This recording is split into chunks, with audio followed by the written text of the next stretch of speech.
Elon Musk ने अपने दिमाग में ब्रेन चिप लगवाने का ऐलान कर दिया। यह वायरलेस ब्रेन चिप मस्क की ही कंपनी न्यूरालिंक बना रही है। 2 दिन पहले ही मस्क ने 6 महीने में उसका ह्यूमन ट्रायल शुरू होने की उम्मीद जताई थी। और इसके साथ ही उन्होंने ये भी कह दिया कि वो खुद ब्रेन चिप इम्प्लांट करवाने के बारे में सोच रहे हैं। ये ऐसी चिप है जिसके बारे में मस्क का दावा है कि उसे दिव्यांग लोगों के दिमाग में लगाते ही वो चल फिर और बातचीत कर सकेंगे। एलॉन मस्क तो इस चिप के जरिए जन्म से ही न देख सकने वाले लोगों की आंखों की रोशनी लाने का दावा तक कर रहे हैं। उनकी कंपनी अभी जानवरों पर इस चिप का टेस्ट कर रही है और अब उसकी तैयारी इंसानों पर क्लिनिकल ट्रायल की है।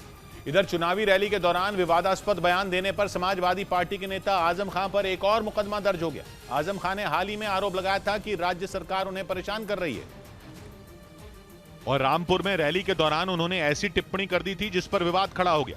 मां के पेट से पैदा होने से पहले ये पूछता कि पूछ लो आजम खान से बाहर निकलना भी है। इस बयान का जवाब मुख्यमंत्री योगी आदित्यनाथ ने दिया। मुझे लगता है इससे ज्यादा गुमराह करने वाला दूसरा वक्तव्य हो ही नहीं सकता। बाद में रामपुर में आजम खान पर केस दर्ज कर लिया गया। इधर गायक जुबिन नौटियाल को अस्पताल से छुट्टी मिल गई। सीढ़ियों से गिरने की वजह से जुबिन नौटियाल घायल हो गए थे और उन्हें अस्पताल में भर्ती कराया गया था। क्योंकि सीढ़ियों से गिरने की वजह से उनकी पसलियां और एक हाथ की कोहनी टूट गई। जुबिन नौटियाल का मुंबई के एक अस्पताल में इलाज चल रहा था, जहां से ऑपरेशन के बाद उन्हें छुट्टी दे दी गई। हालांकि घर पर भी जुबिन नौटियाल डॉक्टर की निगरानी में ही रहेंगे। इस बीच 4 बार की चैंपियन जर्मनी की टीम फुटबॉल वर्ल्ड कप से बाहर हो गई। हालांकि जर्मनी ने अपने आखिरी मुकाबले में कोस्टा रिका को हरा दिया, लेकिन गोल करने में वो स्पेन की टीम से पिछड़ गई। स्पेन और जर्मनी के 4-4 पॉइंट थे, लेकिन स्पेन ने 3 मैच में 9 गोल किए तो जर्मनी 6 गोल करने में ही कामयाब हो पाई, जिसकी वजह से जर्मनी फीफा वर्ल्ड कप से बाहर हो गई।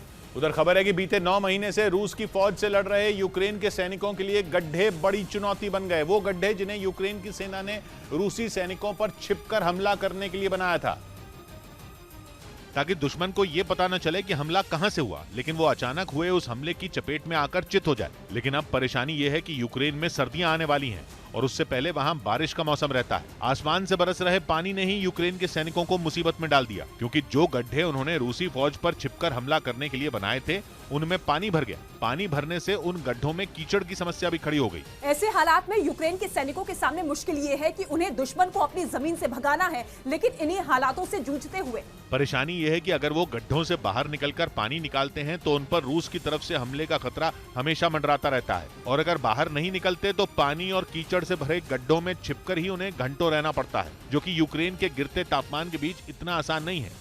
इधर जर्मनी से हैरान करने वाला मामला सामने आया। वहां एक अस्पताल में वेंटिलेटर की आवाज बंद करने के लिए एक बुजुर्ग महिला ने मरीज की जान खतरे में डाल दी। बताया गया कि वेंटिलेटर की आवाज से उसे परेशानी हो रही थी, जिसके बाद डॉक्टरों ने उसे कई बार समझाया कि वेंटिलेटर बंद करने से मरीज की मौत हो सकती है, लेकिन वो नहीं मानी और मौका मिलते ही उसने बगल में सो रही दूसरी मरीज का वेंटिलेटर एक बार नहीं बल्कि 2 बार बंद कर दिया, जिससे उस मरीज की हालत बेहद खराब हो गई। वो मरने की हालत में पहुंच गई। बताया गया कि अगर डॉक्टरों ने वेंटिलेटर का स्विच ऑन करने में और फिर उसका इलाज करने में जरा भी देर की होती तो 79 साल की उस महिला का बच पाना मुश्किल था। खबर है कि मरीज की हालत अब खतरे से बाहर है, लेकिन इस घटना के बाद अस्पताल प्रशासन ने पुलिस से उस आरोपी महिला की शिकायत कर दी, जिसके बाद पुलिस ने हत्या की कोशिश के आरोप में उसे गिरफ्तार कर लिया।